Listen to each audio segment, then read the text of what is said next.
ఏపీలో mega DSC రాసేటటువంటి aspirants కి, అదేవిధంగా తెలంగాణలో టెట్ రాసేటటువంటి బయాలజికల్ సైన్స్ ఆస్పిరెంట్స్ కి, అదేవిధంగా రాబోయే రోజుల్లో తెలంగాణలో జరిగేటటువంటి డిఎస్సి రాసేటటువంటి బయాలజికల్ సైన్స్ ఆస్పిరెంట్స్ కి అందరికీ బాగా ఉపయోగపడేటటువంటి 9th క్లాస్ కు సంబంధించినటువంటి తెలుగు అకాడమీ టెక్స్ట్ బుక్ ని బేస్ చేసుకుని మీకు ఇక్కడ మొత్తం లెసన్ మొత్తం సింప్లిఫై చేసి మీ అందరికి కూడా యూజ్ అయ్యే విధంగా ఇక్కడ తయారు చేయడం జరిగిందండి. మరి ఈ లెసన్ అనేది మీకు 100% యూజ్ అవుతుంది. ఎవరైతే ఎస్జిటి ప్రిపేర్ అయ్యేటటువంటి వాళ్ళు ఉన్నారో, ఎస్జిటికి ప్రిపేర్ అయ్యేటటువంటి వాళ్ళు 10th క్లాస్ స్టాండర్డ్ వరకు ఉన్నటువంటి సిలబస్ ని మనం చదవాల్సినటువంటి అవసరం ఉంటుంది. మరి ఆ సందర్భంలోనే మనకి మరి 8th 9th సంబంధించినటువంటి ఈవెన్ 10th క్లాస్ కూడా చదవాల్సినటువంటి అవసరం ఉంటుంది. కాబట్టి 8th 9th 10th కి సంబంధించినటువంటి బయాలజికల్ సైన్స్ సంబంధించినటువంటి అంశాలన్నీ కూడా మీకు చాలా సులభంగా ఈజీగా అర్థమయ్యే విధంగా మీకు ఆన్లైన్ క్లాసుల్లో ఇక్కడ మీకు యూట్యూబ్ లో ఇక్కడ చెప్పడం జరుగుతుందండి. సో వీటన్నిటిని కూడా మీరు అందరూ ఉపయోగించుకొని రాబోయే రోజుల్లో టెట్ లో కానివ్వండి, డిఎస్సీలో కానీ మీరు మంచి సక్సెస్ అవ్వాలని ఆశిస్తున్నాను.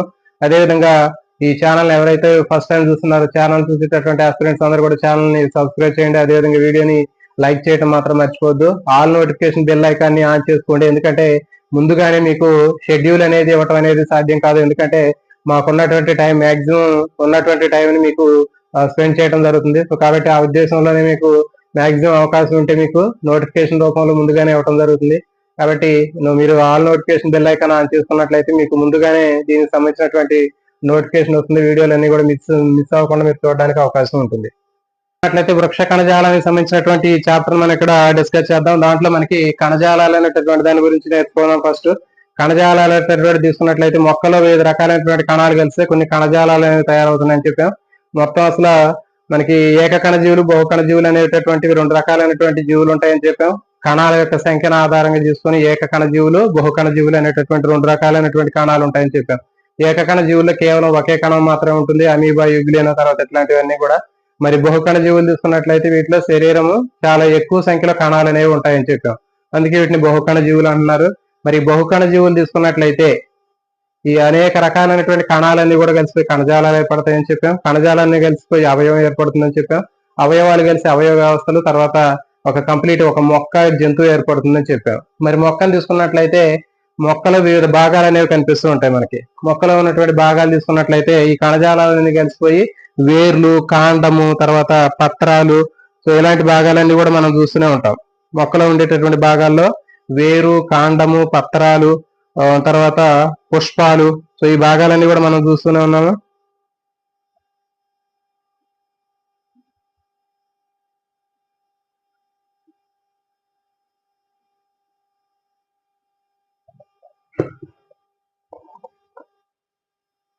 మొక్కలో ఉండేటటువంటి భాగాల్లో వేరు, కాండము, పత్రాలు, పుష్పాలు ఉంటాయని చెప్పాం. ఇవి ఒక్కొక్కటి ఒక్కొక్క రకమైనటువంటి విధిని నిర్వహిస్తూ ఉంటాయని చెప్పాం. సో దాంట్లో తీసుకున్నట్లయితే వేర్లు తీసుకున్నట్లయితే వేర్లు ఏం చేస్తాయి, మట్టిలో ఉన్నటువంటి భూమిలో ఉన్నటువంటి నీటిని పీల్చడానికి ఉపయోగపడతాయని చెప్పినాం. ఆ వేర్ల మీద మూలకేశాలు అనేటటువంటి నిర్మాణాలు ఉంటాయి, వాటి ద్వారా అవి నీటిని పీల్చుకుంటాయి. తర్వాత పత్రాలు తీసుకున్నట్లయితే పత్రాలు అనేటటువంటివి కిరణజన్య సంయోక్రియం జరపడానికి ఉపయోగపడతాయని చెప్పాము. అదేవిధంగా పత్ర రంధ్రాల మీద ఉన్నటువంటి పత్ర రంధ్రాలు, ఆకుల మీద ఉన్నటువంటి పత్ర రంధ్రాలతోటి వాయువుల మార్పిడి, గ్యాసెస్ ఎక్స్చేంజ్ జరుగుతుందని చెప్పాము. ఇంకా కిరణజన్య సంయోక్రియ జరుగుతుందని చెప్పాము. ఆహారం తయారు చేస్తుంది. ఇట్లా మనకి పత్రాలకు సంబంధించినటువంటి విధులు ఉంటాయి. తర్వాత పుష్పం తీసుకున్నట్లయితే పుష్పం అనేటటువంటిది ప్రత్యుత్పత్తి కోసం ఉపయోగపడుతుంది. దాంట్లో స్త్రీ పురుష ప్రత్యుత్పత్తి భాగాలు ఉంటాయని మనం నేర్చుకున్నాము. కాబట్టి ఈ విధంగా మనకి ఆ టెక్స్ట్ బుక్ లో ఒక పేజీలో ఈ సెకండ్ లెసన్ లో ఉన్నటువంటి ఫస్ట్ పేజీలో మనకి ఒక టేబుల్ ఇవ్వడం జరిగింది. దాంట్లో ఏ భాగాలు ఏ పని చేస్తాయి అనేటటువంటి మనకి డీటెయిల్స్ అనేవి ఇవ్వటం జరిగింది. దాంట్లో భాగంగానే మనకి వేర్లు తీసుకున్నట్లయితే నీటి శోషణ కోసం ఉపయోగపడేటటువంటి భాగం ఏది అంటే వేరు ఉంటది. తర్వాత బాష్పోత్సేకానికి, తర్వాత ట్రాన్స్పిరేషన్ లేదా బాష్పోత్సేకానికి ఉపయోగపడేటటువంటి భాగం ఏది అంటే ఆకు లేదా పత్ర రంధ్రాలు. తర్వాత ఆహారాన్ని తయారు చేసేటటువంటి భాగం ఏది అంటే మరి ఏది అంటే ఆకు. కిరణజన్య సంయోక్రియలో ఆహారం తయారు చేసేటటువంటిది ఆకు. తర్వాత ప్రత్యుత్పత్తి కోసం ఉపయోగపడేటటువంటి భాగాలు ఏంటంటే కొత్త మొక్కలను ఉత్పత్తి చేయడానికి పుష్పాలు, తర్వాత కాండము, పత్రాలు, ఇవన్నీ కూడా కొత్త మొక్కలను ఉత్పత్తి చేస్తాయి. కాబట్టి మనకి ఆ టేబుల్ ని బట్టి మనం కొన్ని క్వశ్చన్ కి ఆన్సర్ కూడా చేయవచ్చు.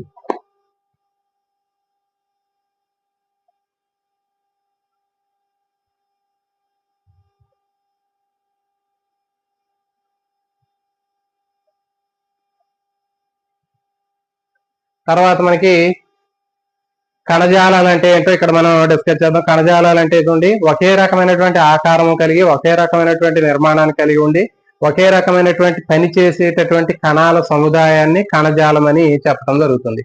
ఇక్కడ చూడండి, మనకి కణాలు తీసుకున్నట్లయితే ఆకారం ఒకే రకంగా ఉంది, వాటి నిర్మాణం ఒకే రకంగా ఉంది, అవి చేసేటటువంటి పని కూడా ఒకే రకంగా ఉంటుంది. కాబట్టి అలాంటి కణాలను ఏమంటారంటే కణజాలాలు అని చెప్పడం జరుగుతుంది. టిష్యూస్ అంటారు. The group of cells which they have a similar structure and a similar function, they are called tissue. కాబట్టి ఒకే రకమైనటువంటి ఆకారం నిర్మాణం కలిగి ఉండి ఒకే రకమైనటువంటి పని చేసేటటువంటి కణాల యొక్క సముదాయాన్ని కణజాలము లేదా టిష్యూ అని చెప్పడం జరుగుతుంది. సో దీంట్లో మనకి ఆ టెక్స్ట్ బుక్ లో ఉన్నటువంటి దాంట్లో మనకి కొన్ని యాక్టివిటీలు ఇచ్చాడండి. దాని ప్రకారం మనం తీసుకున్నట్లయితే ఉల్లి పొర, ఒక ఉల్లిగడ్డను తీసుకొని దాన్ని ఆ పైన ఉన్నటువంటి పొరను ఒక దాన్ని తీసుకొని మధ్యలోకి బ్రేక్ చేసి ఆ పలసని పొరను తీసుకొని మనం ఒక స్లైడ్ మీద వేసి ఒక చుక్క నీటిని ఒక చుక్క గ్లెజర్ని వేసి మైక్రోస్కోప్ లో చూస్తే మనకి కొన్ని కణాల సమూహం అనేది కనిపిస్తూ ఉంటుంది. మరి ఈ కణాలన్నీ కూడా చూడడానికి ఒకే రకమైనటువంటి ఆకారాన్ని కలిగి ఉంటాయి, ఒకే రకమైన నిర్మాణాన్ని కలిగి ఉంటాయి, చేసే పని కూడా ఒకే రకంగా ఉంటుంది. తర్వాత తమలపాకుని మధ్యలోకి ఎరగదీసి పలసని పొరం తీసి మనం ఒక స్లైడ్ మీద పెట్టి మైక్రోస్కోప్ లో చూసినప్పుడు కూడా మనకి దాంట్లో మనకి ఒకే రకమైనటువంటి కణాలు కనిపిస్తూ ఉంటాయి, నిర్మాణం ఒకే రకంగా ఉంటుంది, అవి చేసే పని కూడా ఒకే రకంగా ఉంటుంది. ఆ గ్రూప్ ఆఫ్ సెల్స్ ఏవైతే ఉన్నాయో ఆ కణాల సముదాయాన్ని కణజాలం అని చెప్పడం జరిగింది. లేకపోతే ట్రాడిస్కాన్షియా, ఈ ట్రాడిస్కాన్షియా అనేటటువంటి మొక్కలో కూడా మనకి తీసుకున్నట్లయితే ఆకుని మధ్యలోకి చీల్చి ఒక పలసని పొర చేసి దాన్ని మైక్రోస్కోప్ లో చూసినట్లయితే స్లైడ్ మీద పెట్టి మనకి దాంట్లో కూడా ఒకే రకమైనటువంటి కణాలు ఉన్నటువంటి సముదాయం కనిపిస్తూ ఉంటుంది. దాని స్ట్రక్చర్ ఒకే రకంగా ఉంటుంది, వాటి చేసేటటువంటి పని ఫంక్షనింగ్ కూడా ఒకే రకంగా ఉంటుంది. కాబట్టి ఇలాంటి కణాలు ఏమంటారంటే మనకి కణజాలం అని చెప్పడం జరుగుతుంది. తర్వాత మనకున్నటువంటి దాంట్లో ఉల్లిగడ్డ మీద ఒక ప్రయోగం అనేది ఉందండి. ఒక ఉల్లిగడ్డను తీసుకొని ఆ ఉల్లిగడ్డ సరిపోయేటటువంటి ఒక గాజు గ్లాసు తీసుకుని దాంట్లో నీళ్లు పోసి ఆ ఉల్లిగడ్డ దాని మీద నీటి మీద పెట్టాలి. ఆ నీరున్నటువంటి గ్లాస్ లో దాని మీద పైన పెట్టాలి. ఆ విధంగా పెట్టిన తర్వాత ఒక 4-5 రోజులు ఉంచిన తర్వాత ఏమవుతుందంటే ఈ ఉల్లిగడ్డకి కింది భాగంలో వేర్లు అనేవి రావటం జరుగుతుంది. మరి ఆ వచ్చినటువంటి వేర్లని మనం అబ్జర్వ్ చేసినట్లయితే అవి వేర్లు బాగా పెరుగుతూ ఉంటాయి నీటిని పీల్చుకొని. ఇప్పుడు ఏం చేయాలి అంటే ఆ వేర్లు ఉన్నటువంటి ఆ ఉల్లిగడ్డను బయట తీసి ఆ వచ్చినటువంటి వేర్లలో కొన్ని వేర్లను కట్ చేయాలి. ఆ ఉన్నటువంటి వేర్లు ఏవైతే ఉన్నాయో ఆ వచ్చినటువంటి వేర్లలో 2 భాగాలుగా చేసి ఒక భాగాన్ని సగానికి వేర్లు కట్ చేయాలి, మిగిలినటువంటి ఆ వేర్లను అట్లాగే ఉంచాలి. సో ఆ విధంగా ఉంచడం వల్ల ఏమవుతుందంటే మనకి మళ్ళీ కొన్ని రోజుల తర్వాత ఒక 3-4 రోజుల తర్వాత మళ్ళీ ఏమవుతుందంటే ఈ వేర్లు పెరుగుతాయి. ఇక్కడ ఉన్నటువంటి 2 భాగాల్లో ఉన్నటువంటి వేర్లలో ఈ కత్తిరించకుండా ఉన్నటువంటి వేర్లు అయితే ఏవైతే ఉన్నాయో అవి మాత్రం బాగా వేగంగా పెరుగుతాయి, కత్తిరించినటువంటి వేర్లు అనేవి పెరగవు. కాబట్టి మరి దీనికి కారణం ఏంటనేది మనం ఇక్కడ పరిశీలించినట్లయితే ఈ వేర్లు అనుకుంటే వేర్లు కొన భాగాల్లో ఆ వేరు పెరుగుదలకు అవసరమైనటువంటి ఒక కణజాలం అనేది ఉంటుందని చెప్పాము. ఆ వేరు పెరుగుదలకు కారణమైనటువంటి కణజాలం ఉంటుంది. మరి ఎప్పుడైతే ఈ చివరి భాగంలో పెరుగుదలకు కారణమైనటువంటి కణజాలం ఉంటుందో ఆ వేరుని సగానికి కత్తిరించడం వల్ల ఏమవుతుందంటే ఆ వేరులో పెరుగుదల అనేది ఆగిపోయింది. సో కాబట్టి మరి ఈ వేరు యొక్క కొన భాగంలో ఒకే రకమైనటువంటి ఆకారము నిర్మాణం కలిగినటువంటి కణాలు ఒక సముదాయంగా ఉండి ఒకే రకమైనటువంటి పనిని చేస్తున్నాయి, అంటే అవి పెరుగుదల కోసం ఉపయోగపడుతున్నాయి. సో కాబట్టి ఇక్కడ మనకి ఓవరాల్ గా ఈ కణాలు అనేటటువంటివి కణజాలాలుగా ఏర్పడతాయని చెప్పాము. ఈ కణజాలాలు అనేవి కలిసి కొన్ని పనులను చేస్తూ ఉంటాయని చెప్పాము. వాటికి ఒక ప్రత్యేకమైనటువంటి విధి అనేది ఉంటుంది. ఒక రకమైన కణజాలానికి ఒక రకమైన విధి ఉంటుంది, ఇంకో రకమైనటువంటి కణజాలాలకి ఇంకో రకమైనటువంటి విధి అనేది మనకి కనిపిస్తూ ఉంటుంది. తర్వాత ఆ లెసన్ లోనే ఒక అమ్మాయి ఒక పార్కుకి వెళితే ఒక అతను చెట్లు కత్తిరిస్తూ ఉంటాడు. ఆ పార్క్ లో ఉన్నటువంటి అలంకరణ మొక్కలు కత్తిరిస్తూ ఉంటే మరి ఎందుకు కత్తిరిస్తున్నావు అని అడిగినప్పుడు ఈ కత్తిరించడం వల్ల పక్క కొమ్మలు పెరుగుతాయి అని అతను చెప్తాడు. తర్వాత ఇంకొక ఆ కొమ్మలు నరికినటువంటి మోడు అయినటువంటి ఆ చెట్టు ఏదైతే ఉందో ఆ మొడ్డుకి నీళ్లు పోస్తూ ఉంటాడు. ఎందుకు నీళ్లు పోస్తున్నావు అని అడిగితే మరి ఇది చిగురించి కొత్త మొక్కలు వస్తాయని చెప్పి చెబుతున్నాడు. సో మరి దీనికి కారణం ఏంటంటే మొక్కలు కత్తిరించినప్పుడు కొమ్మలు పెరగడానికి, కొత్త కణజాలం ఏర్పడడానికి, మొక్కలు ఆకులు ఇవన్నీ భాగాలు పెరగడానికి ఉపయోగపడేటటువంటి నిర్మాణాలు అనేవి మొక్కల్లో ఉన్నటువంటి కణజాలాల్లాగా మనకి కనిపిస్తూ ఉంటాయి. సో మరి కాబట్టి ఫైనల్ గా మనకి మొక్కలో ఉన్నటువంటి కణజాలాల్ని మనం 4 రకాలైనటువంటి కణజాలాలుగా మనం డివైడ్ చేయడం జరుగుతుంది. ఈ 4 రకాలైనటువంటి కణజాలాలు అనేటటువంటి ఎట్లా ఉంటాయి ఏంటి అనేది ఇక్కడ మనం చూద్దాం. అటువంటి కణజాలాలు తీసుకున్నట్లయితే విభాజక కణజాలము, త్వచ కణజాలము, సందాయక కణజాలము, ప్రసరణ కణజాలం, ఈ విధంగా 4 రకాలైనటువంటి కణజాలాలు అనేవి వృక్షాల్లో కనిపిస్తుంటాయి. మొక్కల్లో ఉండేటటువంటి కణజాలాన్ని 4 ముఖ్యమైనటువంటి రకాలుగా చెప్పడం జరిగింది. ఫస్ట్ విభాజక కణజాలం, దీన్ని మెరిస్టెమ్ అంటారు, మెరిస్టెమాటిక్ టిష్యూ అంటారు. రెండవది త్వచ కణజాలం, ఈ త్వచ కణజాలం తీసుకున్నట్లయితే దీన్ని డెర్మల్ టిష్యూ అంటారు, త్వచ కణజాలము డెర్మల్ టిష్యూ అంటారు. మూడవది సంధాయక కణజాలం, దీన్ని కనెక్టివ్ టిష్యూ అని చెప్తారు. తర్వాత నాలుగవది ప్రసరణ కణజాలం అండి. ఈ ప్రసరణ కణజాలాన్ని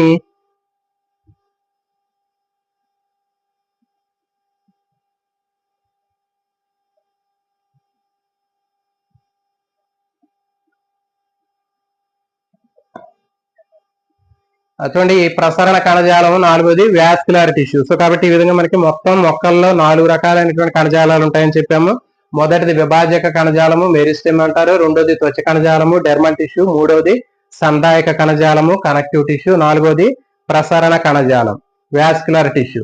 సో కాబట్టి ఇవి 4 రకాలైనటువంటి కణజాలాల గురించి మనం డీటెయిల్ గా నేర్చుకున్నామండి. మీరు జాగ్రత్తగా విన్నట్లయితే మనకి మొత్తం లెసన్ మొత్తం కూడా సింప్లిఫై చేసి తెలుగు అకాడమీ టెక్స్ట్ బుక్ లో ఉన్నటువంటి ఇన్ఫర్మేషన్ మొత్తాన్ని కూడా మీకు ఇక్కడ యూస్ఫుల్ గా తయారు చేయడం జరిగింది. ఇది మీకు 100% యూజ్ అయ్యే అవకాశం ఉంటుంది. చూద్దాం. ఫస్ట్ మనకి విభాజక కణజాలం, పేరులోనే ఉంది. విభాజక కణజాలం అనేది విభజన జరిగేటటువంటి కణజాలాన్ని విభాజక కణజాలం అంటారు. నెక్స్ట్ త్వచ కణజాలం, పేరులోనే ఉంది. త్వచం అంటే ఏంటి? స్కిన్ లాంటిది, కాబట్టి మొక్కల్లో ఉన్నటువంటి భాగాల్ని కప్పి ఉంచేటటువంటిది మనం త్వచ కణజాలంగా భావించవచ్చు. నెక్స్ట్ సంధాయక కణజాలం అంటే ఏంటి? కనెక్టివ్ టిష్యూ అంటే కనెక్షన్ చేసేది, అంటే మొక్కలు వివిధ భాగాన్ని కలిపేటటువంటిది సంధాయక కణజాలం. ప్రసరణ కణజాలం అంటే మనకి అర్థమవుతుంది, అంటే ప్రసరించేటటువంటి కణజాలం, అంటే ప్రసరణ కోసం ఉపయోగపడే కణజాలాన్ని ప్రసరణ కణజాలం అంటారు. ఫర్ ఎగ్జాంపుల్ మనకి నీరు కానివ్వండి, పోషక పదార్థాలు కానీ మొక్కలో రవాణా జరగాలి, అలాంటి వాటిని రవాణా చేసేది ప్రసరణ కణజాలం. కాబట్టి మనం ఇప్పుడు ఒక్కొక్క దాని గురించి డీటెయిల్ గా నేర్చుకుందామండి. విభాజక కణజాలం అనేది విభజన కోసం ఉపయోగపడితే అది విభాజక కణజాలం అంటారు. అంటే మొక్కల్లో విభజన జరిగి కొత్త కణాలు ఏర్పడటానికి ఉపయోగపడేటటువంటిది విభాజక కణజాలం. దీన్ని మెరిస్టెమ్ అని చెప్పడం జరుగుతుంది. మెరిస్టెమ్ లేకపోతే మెరిస్టెమాటిక్ టిష్యూ అంటారు. ఇది 3 రకాలుగా ఉంటది, గుర్తుపెట్టుకోండి. విభాజక కణజాలం అనేది 3 రకాలుగా ఉంటుంది. మొదటిది ఏంటంటే అగ్ర విభాజక కణజాలము, రెండవది పార్శ్వ విభాజక కణజాలము, నెక్స్ట్ మధ్యస్థ కణజాలం. ఇవి 3 రకాలైనటువంటి కణజాలాలండి. మనకి విభాజక కణజాలంలో అగ్ర విభాజక కణజాలము, పార్శ్వ విభాజక కణజాలము, మూడవది మధ్యస్థ విభాజక కణజాలం అనేటటువంటి 3 రకాలైనటువంటి కణజాలాలు అనేవి మనకి కనిపిస్తూ ఉంటాయి.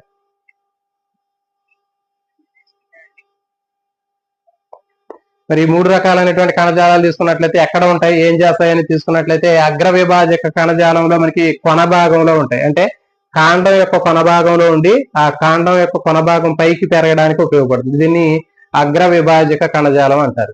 నెక్స్ట్ పార్శ్వ విభాజక కణజాలం. పార్శ్వ విభాజక కణజాలం అంటే చూడండి, పార్శ్వ భాగంలో ఉంటది అని అర్థం, అంటే మొక్క యొక్క వర్తులంగా ఉంటది. ఇది చూడండి, ఇట్లా అంచుల్లో ఉంటది. ఇట్లా కాండానికి, ఫర్ ఎగ్జాంపుల్ ఇది కాండం అని అడ్డుకోతుంది చూస్తే, ఇట్లా అంచుల్లో ఇట్లా పార్శ్వ భాగాల్లో కనిపించేటటువంటి కణజాలాన్ని పార్శ్వ విభాజక కణజాలం అంటారు. దీనికి ఇంకో పేరు కూడా ఉంటది, కేంబియం అంటారు. ఇంపార్టెంట్ అండి, పార్శ్వ విభాజక కణజాలాన్ని కేంబియం అని చెప్పడం జరుగుతుంది. నెక్స్ట్ మూడవది మధ్యస్థ విభాజక కణజాలం, ఇంటర్ క్యాలరీ మెరిస్టెమాటిక్ టిష్యూ అని చెప్పడం జరుగుతుంది. కాబట్టి ఇది మధ్యస్థ విభాజక కణజాలం ఎక్కడెక్కడ ఉంటది, ఏం చేసింది అంటే, ఇక చూడండి, ఎక్కడైతే కాండం మీద ఆకులు వస్తున్నాయో, ఎక్కడైతే కాండం మీద పత్రాలు పెరుగుతున్నాయో, లేకపోతే పుష్పాలు వస్తున్నాయో, పక్క కొమ్మలు వస్తాయో, అక్కడ వచ్చేటటువంటి ప్రాంతంలో ఉండేటటువంటి కణజాలాన్ని మధ్యస్థ విభాజక కణజాలం అంటారు. గుర్తుపెట్టుకోవాలి, మధ్యస్థ విభాజక కణజాలం అనేది ఆ మొక్క మీద ఆకులు వచ్చేటటువంటి భాగంలో, పుష్పాలు పెరిగేటటువంటి భాగంలో, తర్వాత పక్క కొమ్మలు వచ్చేటటువంటి ప్రాంతంలో, అవి అక్కడ ఉండేటటువంటి విభాజక కణజాలాన్ని మధ్యస్థ విభాజక కణజాలం అంటారు. ఫర్ ఎగ్జాంపుల్ ఇక్కడ చూడండి, ఇక్కడ ఒక ఆకు వచ్చింది అంటే ఇక్కడ ఏ కణజాలం ఉన్నట్లు, మధ్యస్థ విభాజక కణజాలం ఉన్నట్లు. ఇక్కడ ఒక పువ్వు వచ్చింది, ఇక్కడ ఆ పుష్పానికి సంబంధించినటువంటి వృంతం ఉంది, కాబట్టి అక్కడ ఏ కణజాలం ఉన్నట్లు, మధ్యస్థ విభాజక కణజాలం ఉన్నట్లు. నెక్స్ట్ ఇక్కడ కొమ్మ వచ్చింది, పక్క కొమ్మ, ఆ పక్క కొమ్మ వచ్చినప్పుడు అక్కడ ఏ కణజాలం ఉన్నట్లు, మధ్యస్థ విభాజక కణజాలం ఉన్నట్లు. సో కాబట్టి గుర్తుపెట్టుకోండి, మధ్యస్థ విభాజక కణజాలాన్ని ఇంటర్ క్యాలరీ మెరిస్టెమ్ అని చెప్తారు. ఇది ఎక్కడైతే ఆకులు, పుష్పాలు, పక్క కొమ్మలు వస్తాయో ఆ వచ్చేటటువంటి ప్రాంతంలో ఉన్నటువంటి కణజాలాన్ని మధ్యస్థ విభాజక కణజాలం అంటారు. నెక్స్ట్ పార్శ్వ విభాజక కణజాలానికి ఇంకో పేరు ఏంటి అని అడుగుతాడు. ఇది కేంబియం అంటారు. పార్శ్వ విభాజక కణజాలానికి ఇంకో పేరు ఏది అంటే కేంబియం అంటారు. ఇది మొక్కని వర్తులంగా పెంచుతుంది. ఇట్లా డైరెక్ట్ గా అడుగుతాడు, మొక్క వర్తులంగా పెరగడానికి అవసరమయ్యేటటువంటి కణజాలం ఏది అంటే మనకి పార్శ్వ విభాజక కణజాలం. వర్తులం అంటే ఏంటంటే చుట్టూ రౌండ్ గా. ఇటువంటి ఫస్ట్ ఫర్ ఎగ్జాంపుల్ కొన్ని మొక్కలు మనం చూస్తూ ఉంటాం. స్టార్టింగ్ లో చూసినప్పుడు చిన్నగా ఉంటాయి. తర్వాత కొన్ని రోజుల తర్వాత ఏమవుతుందంటే ఆ చెట్టు కొమ్మ లేకపోతే ఆ మొదలు ఏదైతే ఉందో అది బాగా లావుగా పెరిగిద్ది. అంటే ఏంటి, దాని చుట్టుకొలతలో మనకి అది బాగా పెరుగుతుంది. ఇక చూడండి, ఇక్కడ కొంచెం డయామీటర్ తీసుకున్నట్లయితే దీనికి ఇక్కడ నుంచి ఇక్కడ వరకు మనకి తక్కువ ఉంది. కానీ తర్వాత తీసుకుంటే ఒక 4-5 సంవత్సరాల తర్వాత ఇక్కడ నుంచి ఇక్కడ వరకు ఉన్నటువంటి ఆ వ్యాసం ఏదైతే ఉందో అది పెరిగిద్ది. సో కాబట్టి మరి అక్కడ అట్లా పెరగడానికి కారణం ఏంటంటే పార్శ్వ విభాజక కణజాలం. ఇది మొక్క కాండాన్ని వర్తులంగా పెంచడానికి ఉపయోగపడేది ఏది అంటే మనకి గుర్తుపెట్టుకోండి పార్శ్వ విభాజక కణజాలం. ఇక్కడ ఉంది చూడండి, పార్శ్వ అనగానే వర్తులంగా పెరిగేది అని గుర్తుపెట్టుకోండి. పార్శ్వ అనగానే లాస్ట్ లో లెటర్ వా అనేటటువంటి లెటర్ ఉంటుంది. వా అనేటటువంటి లెటర్ తోటి వర్తులం అని గుర్తుపెట్టుకోండి. పార్శ్వ అంటే వర్తులం. అగ్ర తెలుసు మనకి ఆల్రెడీ. అగ్రం అంటే చివర అని అర్థం. అంటే ఏంటి, వేరు చివర ఉంటది, కాండం చివర కూడా ఉంటది. ఇప్పుడు వేరు తీసుకున్నాం అనుకోండి, ఇది వేరు. ఈ వేరు యొక్క కొన భాగం కిందికి పెరుగుతూ ఉంటది. ఇక్కడ చెప్పాం మనం ఆల్రెడీ. ఉల్లిగడ్డను తీసుకొని నేలల్లో పెట్టినప్పుడు అది పెరుగుతూ ఉంటదని చెప్పాము, వేర్లు వస్తాయని చెప్పాము. మరి ఇక్కడ ఈ వేర్లను మనం కొన్ని సముదాయాన్ని కత్తిరించినప్పుడు కొన్ని రోజుల తర్వాత ఆ వేరు కొన భాగాలు పెరుగుదల ఆగిపోయిందని చెప్పాం. మరి అట్లా ఎందుకు ఆగిపోయింది అంటే ఇక్కడ ఉన్నటువంటి అగ్ర విభాజక కణజాలాన్ని మనం కత్తిరించాము కాబట్టి అక్కడ పెరుగుదల అనేది ఆగిపోయింది. సో కాబట్టి అగ్ర విభాజక కణజాలం అనేది గుర్తుపెట్టుకుంటే ఎక్కడ ఉంటది, ఏం చేసింది అంటే వేరు కొన భాగంలో ఉంటది, కాండ కొన భాగంలో ఉంటది. ఇది కొన భాగాలు పెరగడానికి ఉపయోగపడింది. ఇది అగ్ర విభాజక కణజాలం. పార్శ్వ విభాజక కణజాలం చెప్పాం కదా, ఎక్కడైతే ఆకులు తర్వాత పుష్పాలు కొమ్మలు వస్తాయో ఆ ప్రాంతంలో ఉండేటటువంటి కణజాలాన్ని మధ్యస్థ విభాజక కణజాలం అంటారు. ఇది వర్తులంగా పెరగడానికి ఉపయోగపడేటటువంటి దాన్ని కేంబియం లేదా పార్శ్వ విభాజక కణజాలం అంటారు. సో ఇది మనకి విభాజక కణజాలంలో ఉన్నటువంటి ముఖ్యమైనటువంటి రకాలు. నెక్స్ట్ రెండవది త్వచ కణజాలం అండి. త్వచ కణజాలం తీసుకున్నట్లయితే దీన్ని డెర్మల్ టిష్యూ అంటారు. మరి త్వచ కణజాలంలో మనకి మొక్క యొక్క భాగాలని కప్పి ఉంచేటటువంటి ఒక చర్మం లాంటిది అని అర్థం. ఫర్ ఎగ్జాంపుల్ మనకి చర్మం ఏ విధంగా కప్పి రక్షిస్తూ ఉంటుందో అట్లాగే మొక్క భాగాన్ని కూడా కప్పి రక్షించేటటువంటిది ఏదైతే ఉందో దాన్ని త్వచ కణజాలము లేదా డెర్మల్ టిష్యూ అంటారు. గుర్తుపెట్టుకోండి, త్వచ కణజాలము లేదా డెర్మల్ టిష్యూ అనేటటువంటిది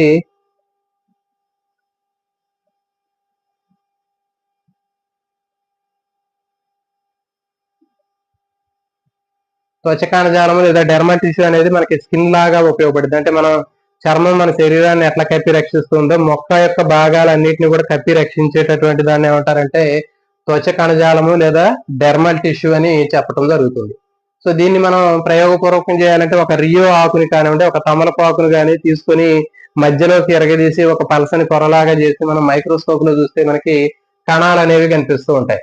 మరి కణాలు అనేవి మనం తీసుకున్నట్లయితే దాంట్లో మనకి ఒకే వరుసలో ఉన్నటువంటి కణాలని త్వచ కణజాలం అంటారు. గుర్తుపెట్టుకోండి, త్వచ కణజాలం ఉండే కణాలు అనేవి ఒకే వరుసలో ఒక పొరలాగా ఉంటాయి. ఇవన్నీ కూడా అంటే ఇప్పుడు నేల మీద పరిచినటువంటి రాళ్లు ఉంటాయి కదా, కింద మనకి టైల్స్ పరుస్తారు నేల మీద.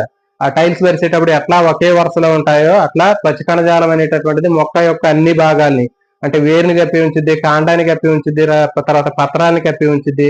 సో ఈ భాగాలన్నిటిని మొక్క భాగాల్ని కప్పి ఉంచేటటువంటి పొర లాంటి దాన్ని త్వచ కణజాలం డెర్మల్ టిష్యూ అని చెప్పాం. ఇది ఒకే వరుసలో ఉన్నటువంటి కణాలను కలిగి ఉంటాయి. మరి దీంట్లో ఉండేటటువంటి భాగాలు ఏంటి అంటే చెప్పండి, చూడండి ఇక్కడ మనకి త్వచ కణజాలం అంటే మొక్క భాగాన్ని కప్పి ఉంచేదని చెప్పాం. దీంట్లో ఉండేటటువంటి భాగాలు తీసుకున్నట్లయితే బాహ్య చర్మం అనేది ఉంటుంది. ఒకటి బాహ్య చర్మం ఎపిడెర్మిస్ అంటారు. తర్వాత ఇంకా మనకి రక్షక కణాలు ఉంటాయి, పత్ర రంధ్రాలు ఉంటాయి, తర్వాత ఆకుల మీద కేశాలు లాంటివి ఉంటాయి, తర్వాత వేర్ల మీద మూల కేశాలు ఉంటాయి. ఇవన్నీ కూడా మనకి త్వచ కణజాలానికి సంబంధించినటువంటి భాగాలే. గుర్తుపెట్టుకోండి, మరి త్వచ కణజాలంలో ఏ ఏ భాగాలు ఉంటాయంటే బాహ్య చర్మం ఉంటది. అంటే కేవలం త్వచ కణజాలం అంటే ఒక బాహ్య చర్మే కాదండి, గుర్తుపెట్టుకోండి, బాహ్య చర్మము కూడా త్వచ కణజాలంలోనే ఒక భాగమే. ఆ బాహ్య చర్మంతో పాటు ఇంకా ఏమేమి ఉంటాయంటే పత్రరంధ్రాలు ఉంటాయి. ఆ పత్రరంధ్రాల చుట్టూ ఉండేటటువంటి రక్షక కణాలు ఉంటాయి.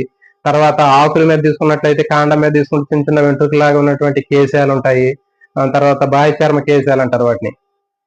తర్వాత వేర్లు తీసుకున్నట్లయితే వేర్ల మీద కూడా మనకి రూట్ హెయిర్ అనేది ఉంటుంది, మూల కేశాలు అనేవి కనిపిస్తూ ఉంటాయి. సో కాబట్టి ఈ భాగాలన్నీ కూడా మనకి త్వచ కణజాలానికి సంబంధించినటువంటి భాగాలే. ఈ కణాలన్నీ కూడా ఎట్లా ఉంటాయంటే కాస్త మందంగా కనిపిస్తూ ఉంటాయి. త్వచ కణజాలంలో ఉన్నటువంటి కణాలన్నీ కూడా మందంగా ఉంటాయి. తర్వాత కొన్ని ఎడారి మొక్కలు తీసుకున్నట్లయితే ఎడారి మొక్కల్లో మనకి మైనాన్ని స్రవిస్తూ ఉంటాయి.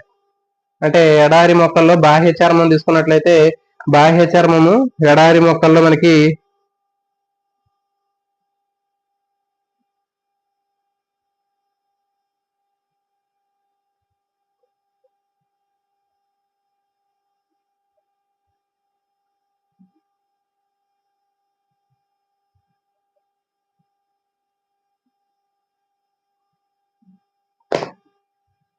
ఎడారి మొక్కలు తీసుకున్నట్లయితే ఎడారి మొక్కల్లో మనకి బాహ్య చర్మం బాగా మందంగా ఉంటది, దళసరిగా ఉంటది.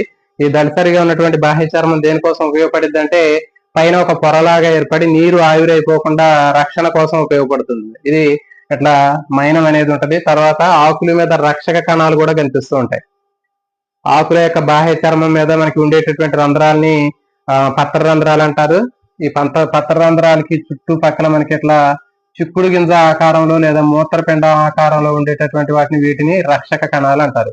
ఇది పత్ర రంధ్రము, ఈ రెండు ఇటు పక్కన ఉన్నటువంటివి రక్షక కణాలు. సో కాబట్టి ఇట్లా మనకి పత్ర రంధ్రాలు ఉంటాయి, తర్వాత రక్షక కణాలు ఉంటాయి, తర్వాత మూలకేశాలు.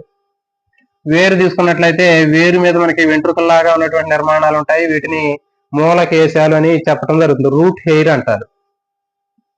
నెక్స్ట్ అప్పుడప్పుడు మనకి కొన్ని తుమ్మ చెట్లు కానివ్వండి, వేప చెట్లు కానివ్వండి, లేకపోతే ఇంకా ములక చెట్లు కానీ వాటిని నరికినప్పుడు కానీ వాటికి గాయమైనప్పుడు వాటి నుంచి ఒక జిగురు లాంటి పదార్థం వచ్చింది. మరి ఆ జిగురు లాంటి పదార్థాన్ని ఉత్పత్తి చేసేటటువంటి కణజాలం ఏది అంటే గుర్తుపెట్టుకోండి, త్వచ కణజాలమే. ఆ త్వచ కణజాలం అనేది ఆ జిగురు లాంటి భాగాన్ని ఉత్పత్తి చేసి ఆ ఏర్పడినటువంటి గాయాన్ని దెబ్బని మాన్చడానికి ఉపయోగపడింది. ఇది దాని యొక్క విధి. నెక్స్ట్ విధులు. మరి త్వచ కణజాలానికి సంబంధించినటువంటి విధులు తీసుకున్నట్లయితే చూడండి, ఇది రక్షణ కోసం ఉపయోగపడింది. ప్రధానంగా మొక్కల పైన ఉన్నటువంటి ఆ త్వచ కణజాలం అనేది ఒక చర్మం లాగా వ్యవహరించి మొక్కలో ఉన్నటువంటి అన్ని భాగాలను కప్పి రక్షిస్తూ ఉంటది. అంటే సూక్ష్మజీవులు లోపలికి పోకుండా రక్షిస్తూ ఉంటుంది. బయట నుంచి వచ్చేటటువంటి గాలులు కానివ్వండి, తుఫాన్లు కానివ్వండి, ఇలాంటి బలమైనటువంటి గాలులు వచ్చినప్పుడు మొక్కల యొక్క భాగాలు ఇరిగిపోకుండా చీలిపోకుండా మొక్కల్ని కాపాడుతూ ఉంటది. తర్వాత ఇంకా మనకి మొక్కలో ఉన్నటువంటి ఆ బాహ్య చర్మం ఏదైతే ఉందో, ఈ త్వచ కణజాలంలో ఉన్నటువంటి బాహ్య చర్మము బాగా ఎక్కువ ముదిరినప్పుడు అది ఒక పైన ఒక బెరడు లాంటి నిర్మాణాన్ని ఏర్పరుస్తుంది. బార్క్ అంటారు దీన్ని. మొక్కలో ఉన్నటువంటి ఆ బాహ్య చర్మము ముదిరిపోయినప్పుడు పెద్ద పెద్ద ముదిరిపోయినటువంటి చెట్లు తీసుకున్నట్లయితే ఆ ముదిరినటువంటి చెట్లలో ఆ కాండం చుట్టూ కూడా బయట మనకి బార్క్ అనేటటువంటి పొట్టు కనిపిస్తుంది. చింత చెట్టుకి పెంకులు లాగా రాలిపోతుంటది.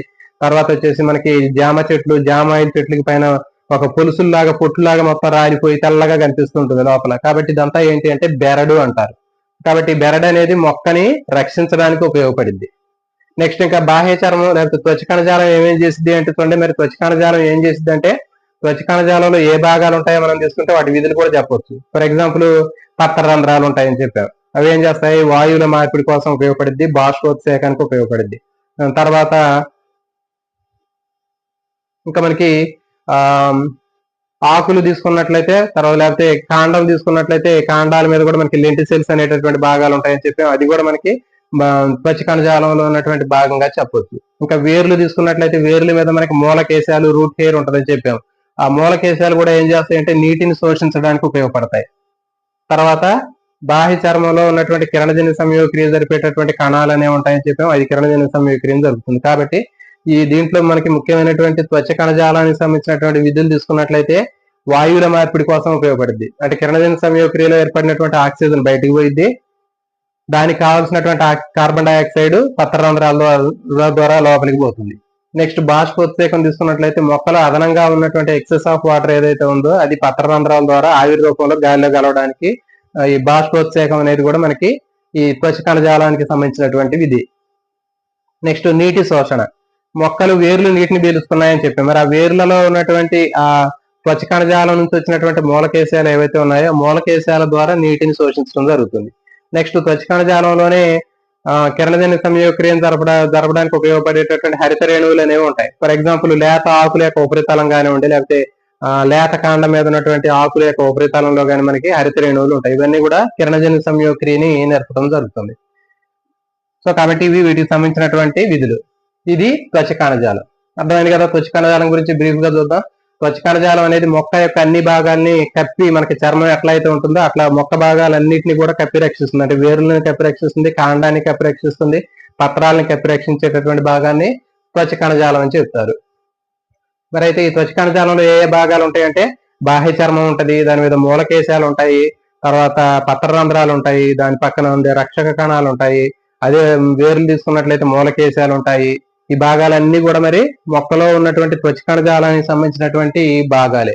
తర్వాత మొక్క నుంచి వచ్చేటటువంటి జిగురు లాంటి పదార్థం కూడా ఏ భాగం నుంచి వస్తుంది అంటే అది త్వచ కణజాలం నుంచే తయారవుతుంది. తమలపాకు తర్వాత ఈ ఆకులు మనం పరిశీలించినట్లయితే రియో ఆకులు పరిశీలిస్తే దాంట్లో మనకి కణాలు కనిపిస్తుంటాయి. బయట ఒకే వరుసలో ఉన్నటువంటి కణాలు మనకి త్వచ కణజాలానికి సంబంధించినవి. విధులు అయితే రక్షణ కోసం ఉపయోగపడుతుందని చెప్పాము, తర్వాత బెరడు లాగా ఉపయోగపడుతుందని చెప్పాము, తర్వాత వాయువుల మార్పిడికి, బాష్పోత్సేకానికి, నీటి శోషణకి, కిరణజన్య సంయోగక్రియ కోసం ఉపయోగపడుతుంది. సో ఇది త్వచ కణజాలం. నెక్స్ట్ సందాయక కణజాలం. సందాయక కణజాలం తీసుకున్నట్లయితే కనెక్టివ్ టిష్యూ అంటారు దీన్ని.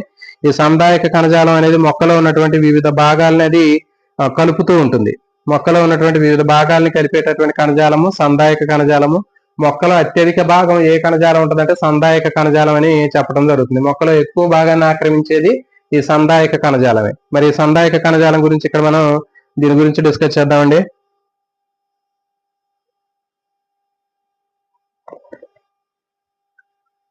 చూడండి, సందాయక కణజాలం చేసేటటువంటి ప్రధానమైనటువంటి విధి ఏంటంటే నిల్వ చేయడానికి ఉపయోగపడుతుంది, తర్వాత మొక్కకి యాంత్రిక ఆధారాన్ని ఇవ్వడానికి ఉపయోగపడుతుంది. చూడండి, ఇది స్టోరేజ్ టిష్యూ లాగా పనిచేస్తుంది. సందాయక కణజాలం లేదా కనెక్టివ్ టిష్యూ అనేది దేనికోసం ఉపయోగపడుతుంది అంటే స్టోరేజ్ కోసం ఉపయోగపడుతుంది. అంటే వివిధ పదార్థాన్ని నిల్వ చేయడానికి ఉపయోగపడుతుంది, తర్వాత సపోర్ట్ కోసం ఉపయోగపడుతుంది. అంటే మొక్కల్లో యాంత్రికమైనటువంటి ఆధారాన్ని ఇవ్వడం కోసం ఇది ఉపయోగపడుతుంది. ఇది సందాయక కణజాలం.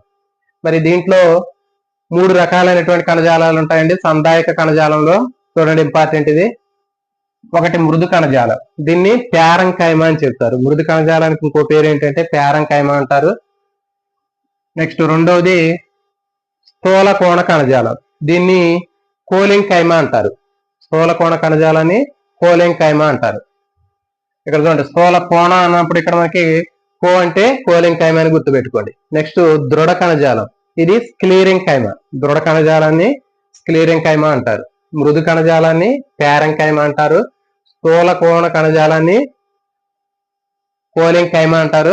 నెక్స్ట్ దృఢ కణజాలాన్ని స్క్లీరింకైమా అంటారు. ఇప్పుడు ఒక్కొక్క దాని గురించి చూద్దాం.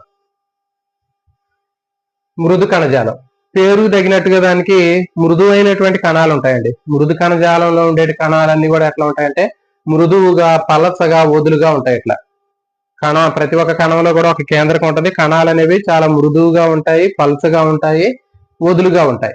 సో ఇవి మృదు కణజాలంలో ఉన్నటువంటి కణాలకు సంబంధించినటువంటి గుర్తింపు లక్షణాలు.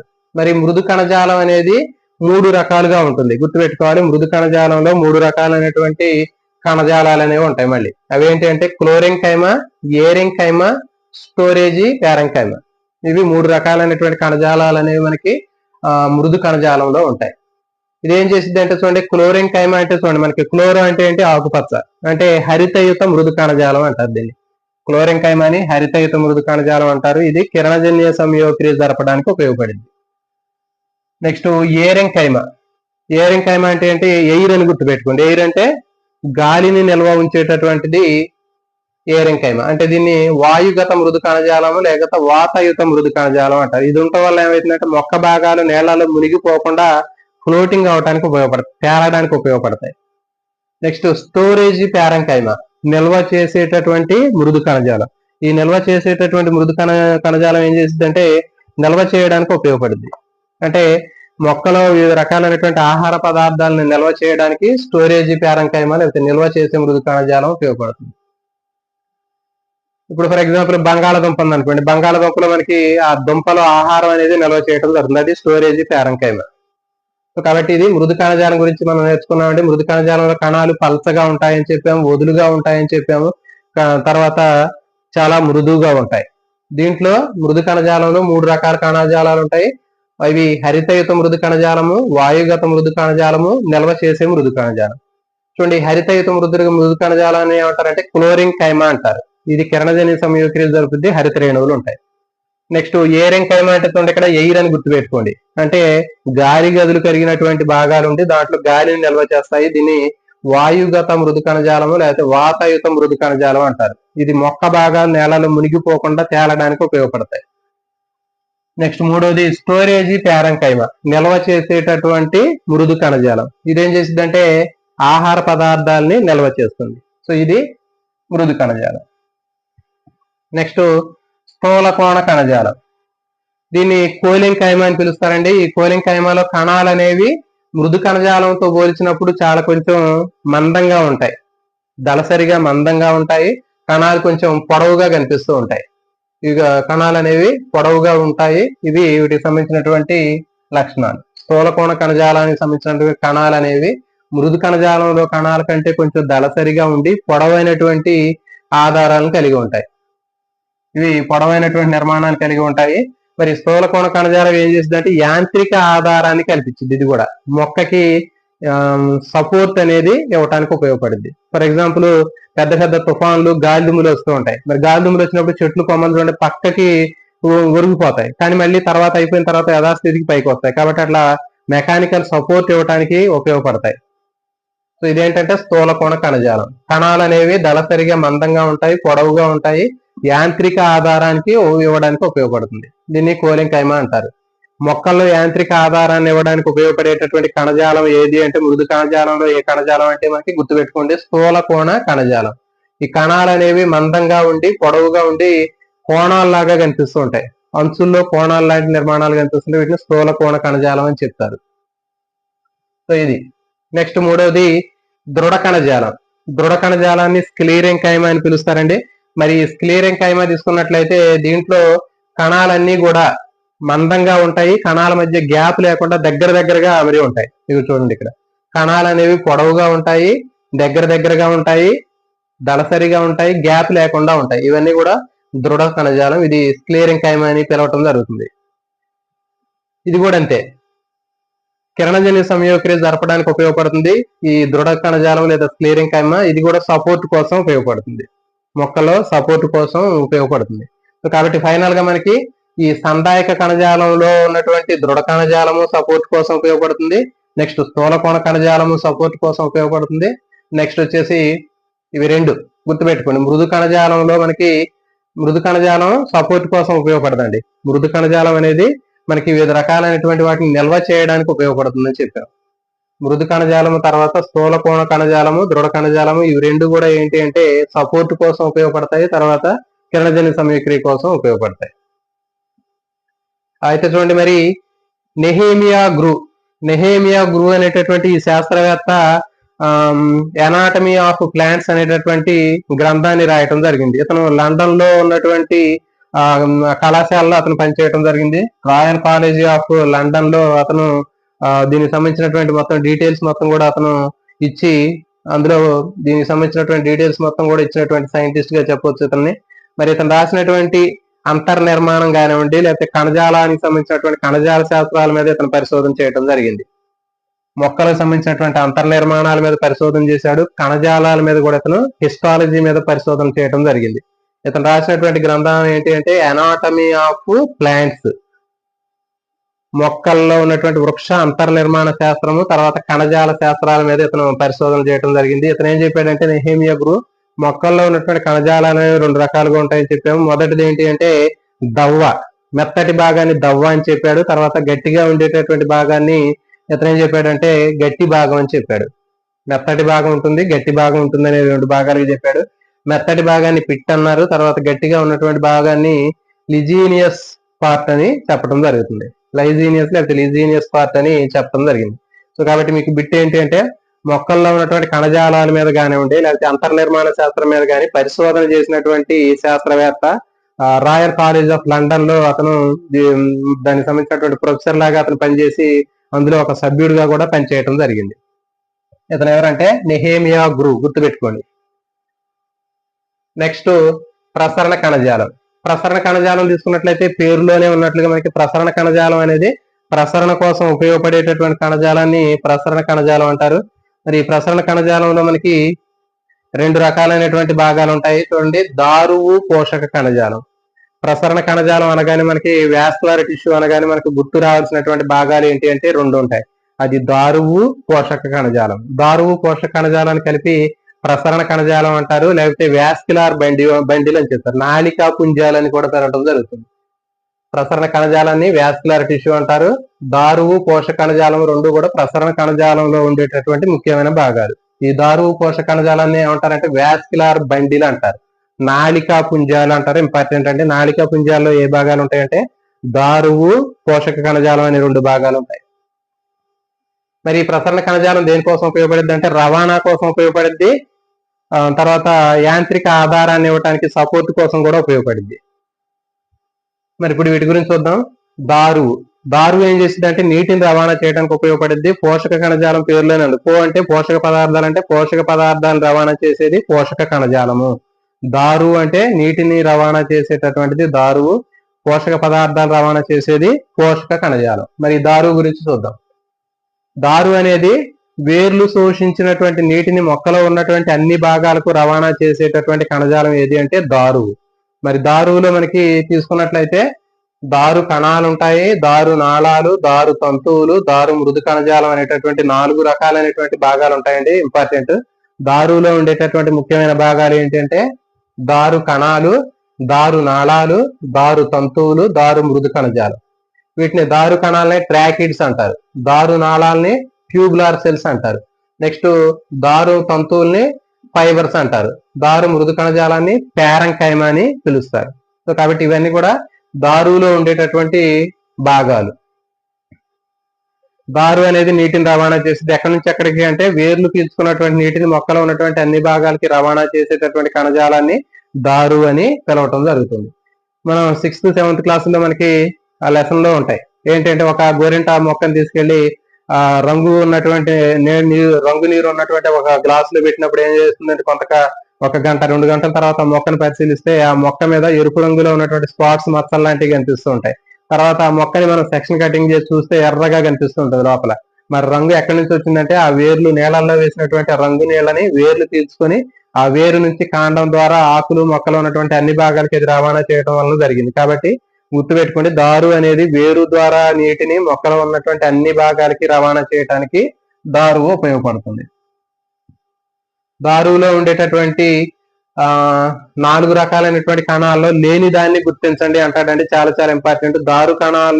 దారు కణజాలంలో లేనటువంటి భాగాలు ఏంటి అంటే దారు కణాలు ట్రాకిడ్స్ ఇది ఉంటది, దారు నాళాలు ట్యూబులార్ సెల్స్ అంటారు ఇది ఉంటది, దారు తంతువులు ఉంటాయి ఫైబర్, దారు మృదు కణజాలం ప్యారంకైమా, ఇవి 4 ఉంటాయి. ఇవి కాకుండా వేరే ఆప్షన్ ఉంటే అది పెట్టాలి మీరు. తర్వాత పోషక కణజాలం. పోషక కణజాలం తీసుకున్నట్లయితే పేరులోనే ఉంది, పోషక పదార్థాలని రవాణా చేసేటటువంటి కణజాలాన్ని పోషక కణజాలం అంటారు. ఇది ఎక్కడి నుంచి ఎక్కడికి రవాణా చేస్తుంది అంటే చూడండి, మనకి పోషక పదార్థాలు ఎక్కడ తయారైతాయి? ఆకులో తయారైతాయి. పత్రంలో తయారైనటువంటి పోషక పదార్థాలు ఆ పత్రం నుంచి మొక్కలో ఉన్నటువంటి అన్ని భాగాలకి, అంటే వేర్లకు కానివ్వండి, కాండానికి కానివ్వండి, ఇంకా పుష్పాలకు కానివ్వండి, ఫలాలకు కానీ అన్ని భాగాలకి ఆ పోషకాలని రవాణా చేసేటటువంటి కణజాలాన్ని పోషక కణజాలం అని పిలవటం జరుగుతుంది. ఫ్లోయం అంటారు, దారుని జైలం అంటారు, ఫ్లోయంని పోషక కణజాలం అంటారు. మరి పోషక కణజాలంలో కూడా దీంట్లో కూడా మనకి 5 రకాల కణాలు ఉంటాయండి.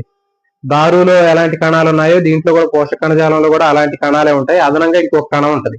అదనంగా ఉన్నటువంటిది ఏంటి అంటే చూడండి, సహకణాలు క్యాంపేనియన్ సెల్స్ అనేవి ఎక్స్ట్రా ఉంటాయి, గుర్తుపెట్టుకోండి. పోషక కణజాలంలో దారు కణాల కంటే డిఫరెంట్ గా ఉన్నటువంటి సెల్స్ ఏంటి అంటే సహ కణాలు అంటారు, వీటిని కంపానియన్ సెల్స్ అంటారు.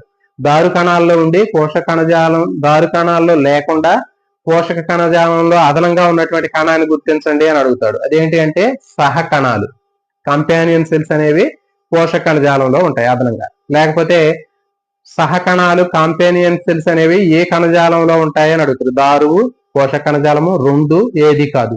సో కాబట్టి అప్పుడు మీరు ఆన్సర్ ఏది పెట్టాలి అంటే పోషక కణజాలం పెట్టాలి. నెక్స్ట్ చూడండి, దీంట్లో చాలని కణాలు, దీనికి చాలని అని పేరు పెట్టుండదండి. ఇక్కడ చూడండి, దారు కణాలు అంటే దారు బదులు ఇక్కడ చాలని అని చెప్తాం మనం. దారు కణాలు అంటే చాలని కణాలు, దారు నాళాలు, చాలని నాళాలు, దారు తంతువులు, ఇక్కడ నారలన్న తంతువులన్న ఒకటే. ఓకేనా. నెక్స్ట్ దారు మృదు కణజాలం, ఇక్కడ కూడా మృదు కణజాలం. సో కాబట్టి దారులో ఎలాంటి కణాలు ఉన్నాయో ఇక్కడ కూడా ఏ కణాలు ఉంటాయి, కానీ ఇక్కడ పేరు మాత్రం వీటిని దారు కణాలు, దారు నాళాలకి చాలని కణాలు, చాలని నాళాలు అనేవి ఉంటాయి. దాన్ని ఎట్లా గుర్తు పెట్టుకుంటారంటే పోషక కణజాలం అంటే ఏంటి, పోషక పదార్థాలు కదా, అంటే ఆహారం. అంటే ఆహారం పెడుతుంటే ఇక్కడ చాలు అని చెప్తాం మనం, అట్లా గుర్తు పెట్టుకోండి. చాలని కణాలు, చాలని నాళాలు, చాలులే అని చెప్తుందని మనకి పోషక పదార్థాలకు సంబంధించినట్లుగా గుర్తుపెట్టుకోండి. కాబట్టి ఇక్కడ చాలని కణాలని సీవ్ సెల్స్ అంటారు, తర్వాత చాలని నాళాలని సీవ్ ట్యూబ్స్ అంటారు, నెక్స్ట్ సహకణాలని క్యాంపేనియన్ సెల్స్ అంటారు, నారన్న ఫైబర్స్ అంటారు, మృదు కణజాలాన్ని ప్యారంకైమ అంటారు. ఈ రెండు కూడా సేమ్ అండి. ఇక్కడ నారలన్నా తంతువులన్నా ఒకటే, ఫైబరు మృదు కణజాలం ప్యారంకైమ ఈ రెండు సేమ్. తర్వాత సహకణాలు కంపానియన్ సెల్స్, ఇవి అదనంగా ఎక్స్ట్రా ఉన్నటువంటివి. తర్వాత ఇక్కడ చాలని నాళాలంటే సీవ్ ట్యూబ్స్, ఇక్కడ ట్యూబులర్ సెల్స్ దారు నాళాలని, ఇక్కడికి వచ్చేసరికి అవి చాలని నాళాలు అయ్యాయి, దారు కణాలు కాస్త చాలని కణాలు అయ్యాయి. ఇవి సీవ్ సెల్స్, సీవ్ ట్యూబ్స్ గుర్తుపెట్టుకోండి. సీవ్ అనేటటువంటి పదం గుర్తుపెట్టుకోండి, సీవ్ సెల్స్, సీవ్ ట్యూబ్స్. మనం నిన్న నేర్చుకున్నటువంటి కణాల్లో, వృక్ష కణాల్లో అన్ని కణాల్లో కూడా కేంద్రకం ఉంటుందని చెప్పాం, కానీ కేంద్రకం లేనటువంటి కణాలు 2 రకాలైనటువంటి కణాలు ఉంటాయని చెప్పాం. అదేంటి, ఆ ఎర్ర రక్త కణాల్లో కేంద్రకం ఉండదని చెప్పాం. దాంతో పాటు ఇంకొక వృక్ష కణజాలంలో ఉన్నటువంటి పోషక కణజాలంలో వృక్ష కణజాలాల్లో ప్రసరణ కణజాలానికి సంబంధించినటువంటి పోషక కణజాలంలో చాలని నాళాలు, చాలని కణాలకి మనకి కేంద్రకం ఉండదని చెప్పాం, గుర్తుపెట్టుకోండి. చాలని కణాలు, చాలని నాళాలు, సో వీటిలో మాత్రం కణాల్లో కేంద్రకం అనేది ఉంటుంది, గుర్తుపెట్టుకోండి. ఇది మొత్తం ఓవరాల్ గా మొక్కల్లో ఉన్నటువంటి కేంద్రకం లేనటువంటి కణాలు ఏవి అంటే పోషక కణజాలంలో, ఫ్లోయంలో ఉన్నటువంటి సీవ్ సెల్స్, సీవ్ ట్యూబ్స్, చాలని కణాలు, చాలని నాళాలు. సో ఇది ఈ విధంగా మనకి దారు పోషక కణజాలం ఉందండి. తర్వాత చూసుకున్నట్లయితే యూకలిప్టస్ అనేటటువంటి మొక్క తీసుకున్నట్లయితే 200 అడుగులు ఎత్తు ఉంటుంది.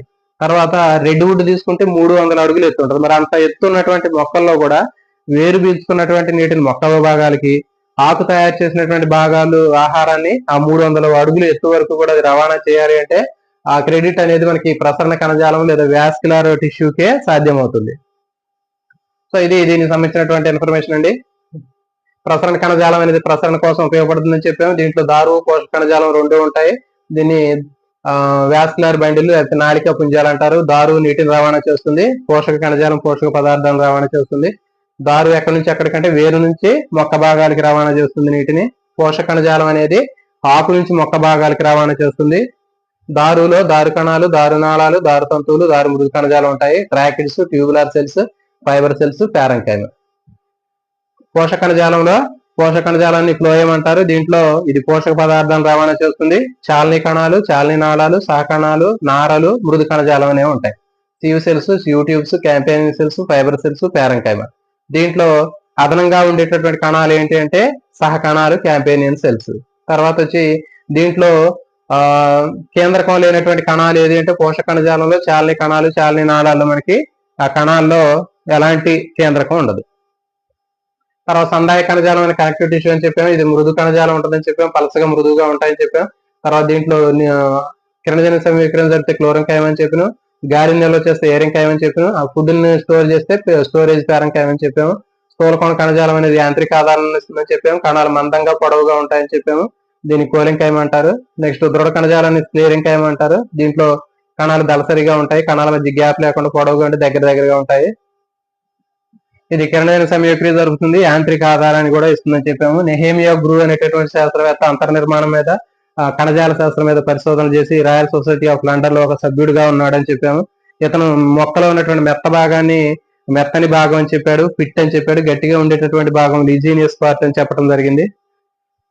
నెక్స్ట్ త్వచ కణజాలం తీసుకుంటే మొక్కలో ఉన్నటువంటి అన్ని భాగాలను కప్పి రక్షించేటటువంటి చర్మం లాంటిది అని చెప్పాము. దీంట్లో బాహ్య చర్మం ఉంటుందని చెప్పాము, రక్ష కణాలు ఉంటాయని చెప్పాము, పత్రరంధ్రాలు ఉంటాయని చెప్పాము, తర్వాత మూల కేశాలు ఉంటాయని చెప్పాము, బాహ్య చర్మ కేశాలు ఉంటాయని చెప్పాము, తర్వాత జిగురు లాంటి పదార్థాన్ని ఉత్పత్తి చేసిందని చెప్పాము. ఇది రక్షణ కోసం, తర్వాత వాయువుల మార్పిడికి, బాష్పోత్సేకానికి, నీటి శోషణకి, కిరణజన్య సంయోక్రియకి ఉపయోగపడుద్దని చెప్పాము. నెక్స్ట్ విభాజ్య కణజాలం తీసుకున్నట్లయితే విభాజ్య కణజాలం అనేది విభజన జరిగేటటువంటి ప్రాంతాల్లో ఉంటుందని చెప్పాము. కొత్త కణాలు ఏర్పాటు చేసేటటువంటి కణజాలము విభాజ్య కణజాలం అని చెప్పాము. దీంట్లో అగ్ర విభాజ్య కణజాలాన్ని ఎపికల్ అంటారు, ఎపికల్ మెరిస్టెమ్ అంటారు. ఇది వేరు కొన భాగంలోను కాండ కొన భాగంలో ఉండి పెరుగుదల కోసం ఉపయోగపడుతుంది. నెక్స్ట్ పార్శ్వ విభాజ్య కణజాలం అనేది వర్తులాకారంలో మొక్క పెరగడానికి ఉపయోగపడుతుంది, అంటే చుట్టుకొలత పెరగడానికి ఉపయోగపడుతుంది. దీనికి కేంబి అని కూడా అంటారు. మధ్యస్థ విభాజ్య కణజాలాన్ని ఇంటర్ క్యాలరీ మెరిస్టెమ్ అంటారు. ఇది ఎక్కడైతే మొక్క మీద ఆకులు తర్వాత పుష్పాలు పక్క కొమ్మలు వస్తాయో ఆ వచ్చేటటువంటి భాగాల్లో ఉండేటటువంటి కణజాలాన్ని మధ్యస్థ విభాజ్య కణజాలం ఇంటర్ క్యాలరీ మెరిస్టెమ్ అని చెప్పి చెప్పడం జరుగుతుంది. సో ఇది ఓవరాల్ గా మనకి 9th క్లాస్ లో ఉన్నటువంటి సెకండ్ చాప్టర్ వృక్ష కణజాలాలకు సంబంధించింది. మీరు ఈ లెసన్ ని పర్ఫెక్ట్ గా మీరు నేర్చుకున్నట్లయితే 100% మీకు ఎలాంటి బిట్ కూడా మిస్ అవ్వడానికి అవకాశం లేదు.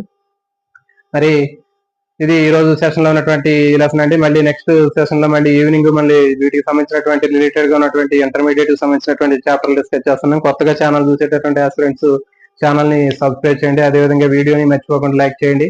All notification bell icon on చేయండి. మీ ఫ్రెండ్స్ కి ముఖ్యంగా ఎక్కువ మందికి ఆ వీడియోని షేర్ చేసే ప్రయత్నం అయితే చేయండి. ఎందుకంటే చాలా మంది మరి బయాలజికల్ సైన్స్ సంబంధించినటువంటివి బాగా ఉపయోగపడతాయి అనేటటువంటి ఉద్దేశంతో నేను జీకే కరెంట్ అఫైర్స్ ని కూడా మనం కట్ చేసి వాటి ప్లేస్ లో ఈ కంటెంట్ సంబంధించినటువంటి కంప్లీట్ డీటెయిల్స్ మొత్తం ఇవ్వడానికి ప్రయత్నం చేయడం జరుగుతుందండి. కాబట్టి మీ ఫ్రెండ్స్ కి సాధ్యమైనంత ఎక్కువ మందికి మీరు షేర్ చేయండి, గ్రూప్స్ లో కూడా పెట్టండి. ఇది మీరు చేసేటటువంటి హెల్ప్ అని చెప్పొచ్చు అండి. అంటే మీరు మేము లెసన్ చెప్పినప్పుడు మీరు తీసుకునేటటువంటి ఆ సహాయానికి ప్రత్యేక సహాయంగా మీరు నలుగురికి షేర్ చేసినట్లయితే ఇంకో 10 మందికి ఉపయోగపడే అవకాశం ఉంటుంది. అందరికి కూడా ఆల్ ది బెస్ట్ అండి. Thank you for watching. జై హింద్.